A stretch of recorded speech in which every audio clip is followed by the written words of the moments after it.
Assalamualaikum warahmatullahi wabarakatuh. Alhamdulillah kita semua diberikan kesehatan dan berharap juga kalian yang di rumah semuanya juga sehat. Walaupun di tengah pandemi, semuanya juga harus menjaga kondisi badan agar tetap fit ya, dan tetap mematuhi protokol kesehatan tentunya. Oke, di pertemuan kita yang ketiga di mata kuliah IPS Terpadu ini kita akan membahas mengenai model pembelajaran IPS dalam kurikulum 2013. Oke, sebelum kita mulai, mari kita berdoa dulu. Berdoa mulai.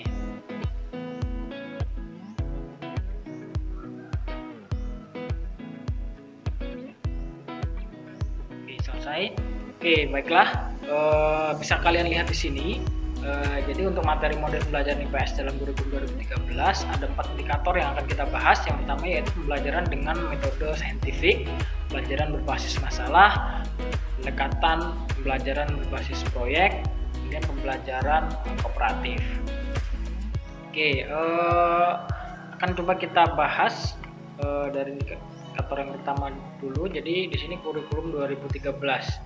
Jadi menurut Undang-Undang Nomor 20 Tahun 2003 tentang Sistem Pendidikan Nasional, kurikulum adalah seperangkat rencana dan pengaturan mengenai tujuan, isi, bahan pelajaran, serta cara yang digunakan sebagai pedoman penyelenggaraan kegiatan pembelajaran untuk mencapai tujuan pendidikan tertentu.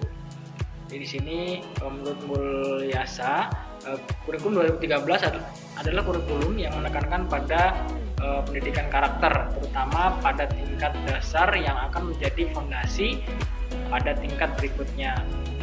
Melalui pengembangan kurikulum 2013 yang berbasis karakter dan berbasis kompetensi, kita berharap bangsa ini menjadi bangsa yang memiliki nilai jual yang bisa ditawarkan kepada bangsa lain di dunia.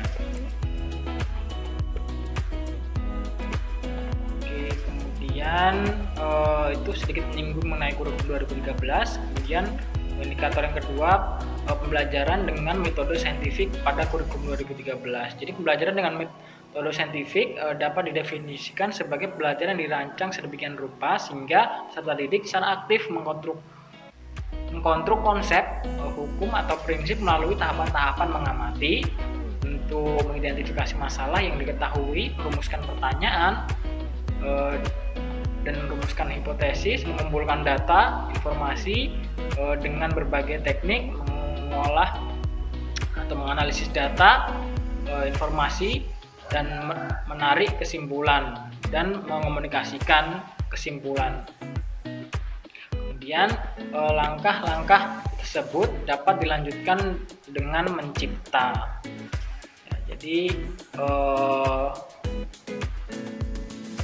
tahapan-tahapan saintifik itu tadi dari yang pertama mengamati, memberikan pertanyaan, mengumpulkan data, menganalisis, menyimpulkan, kemudian mencipta ya.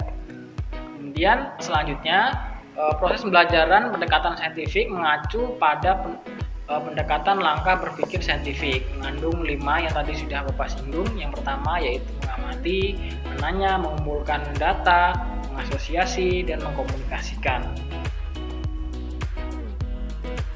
Oke, jadi di sini mengamati M yang pertama ya, ini adalah mengamati. Jadi di sini siswa mengidentifikasi melalui indera penglihatan ya, baik itu berupa gambar, video, dan lain sebagainya ya. Kemudian mereka mengidentifikasinya. Kemudian tahap yang kedua yaitu menanya.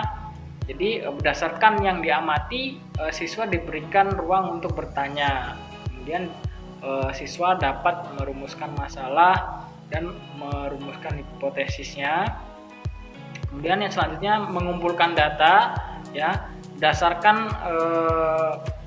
pertanyaan, kemudian berdasarkan yang diamati tadi, mengumpulkan data untuk menunjang siswa dapat menguji hipotesisnya ya, dari pertanyaan-pertanyaan yang sudah siswa buat tadi. Kemudian mengasosiasi, yaitu kegiatan siswa mengolah data dalam bentuk serangkaian aktivitas fisik maupun pikiran dalam bantuan peralatan tertentu. Jadi di sini mengasosiasi, jadi siswa dapat dari bahan tadi yang sudah dikumpulkan kemudian dipilah-pilah sehingga siswa dapat menyimpulkan hasil kajian dari hipotesisnya. Kira-kira apa sih hipotesis yang didapat berdasarkan bahan-bahan tadi.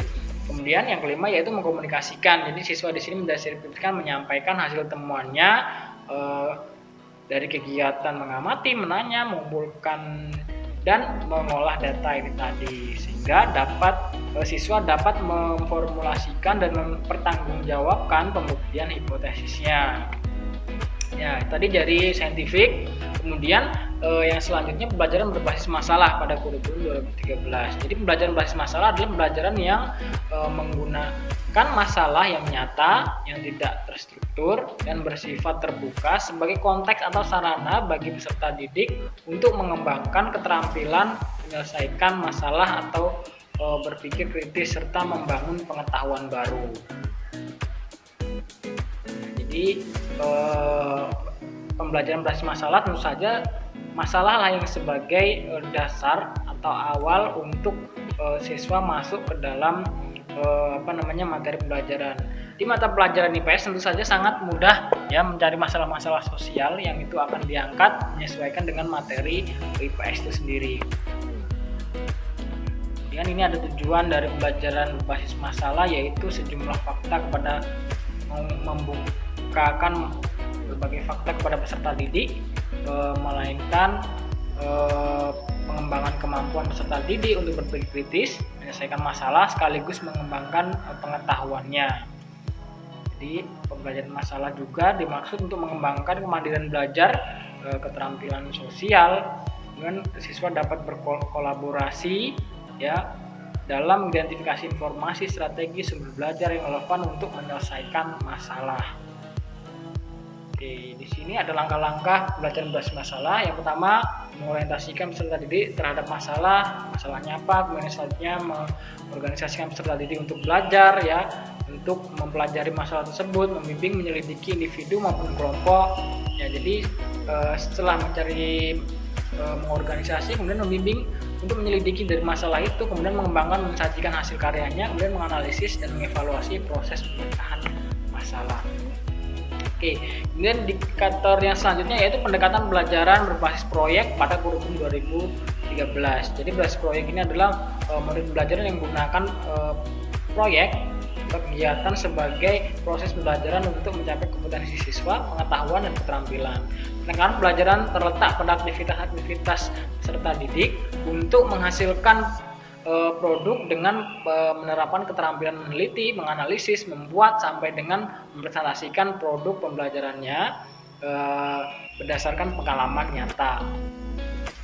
Jadi di sini ada langkah-langkah pembelajaran berbasis proyek, yaitu menentukan proyek apa, kemudian merencanakan langkah-langkah penyelesaian proyek, menyusun jadwal pelaksanaan proyek, menyelesaikan proyek dengan fasilitasi dan monitoring guru, menyusun laporan presentasi, publikasi hasil proyek, kemudian evaluasi proses dan hasil proyek. Nah, tentu saja ini jika diterapkan di dalam mata pelajaran atau materi IPS, ya, tentu saja proyek-proyek apa? Misalkan ada masalah di sebuah desa, atau ada kejadian di sebuah desa yang bersitu berkaitan mengenai sosial. Nah, situlah nanti proyeknya siswa ya untuk misalkan mempelajari dari baik itu masalah yang ada ataupun yang berkaitan mengenai sosial tadi, kegiatan sosial. Nah, kemudian diikutilah langkah-langkah pembelajaran berbasis proyek ini. Oke, kemudian yang selanjutnya di sini ada pembelajaran kooperatif pada kurikulum 2013. Jadi kooperatif merupakan pendekatan pembelajaran yang melalui kerja kelompok yang heterogen. Jadi sistemnya kerja kelompok heterogen yang berbeda-beda. Pendekatan ini memanfaatkan hal yang positif untuk persaingan antara anggota kelompok untuk menumbuhkan kerjasama, saling membantu, saling mendorong untuk meraih kesuksesan yang didasarkan kelompok. Jadi di sini sesuai dengan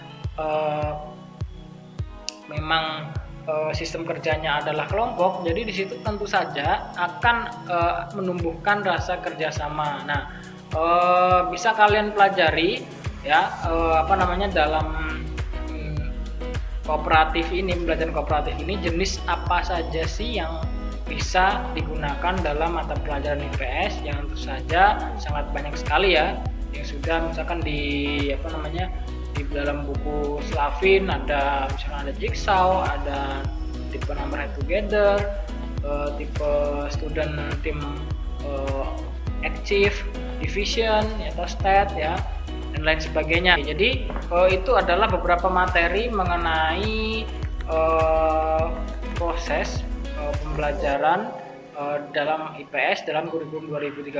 Sebenarnya sangat banyak sekali bentuk pembelajaran yang bisa kalian pelajari lagi ya.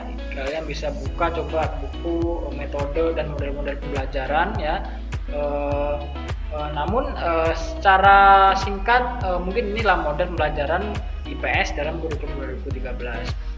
Oke, jadi di sini untuk bahan evaluasi mata kuliah silahkan kalian buat langkah-langkah penerapan model pembelajaran dalam kurikulum 2013.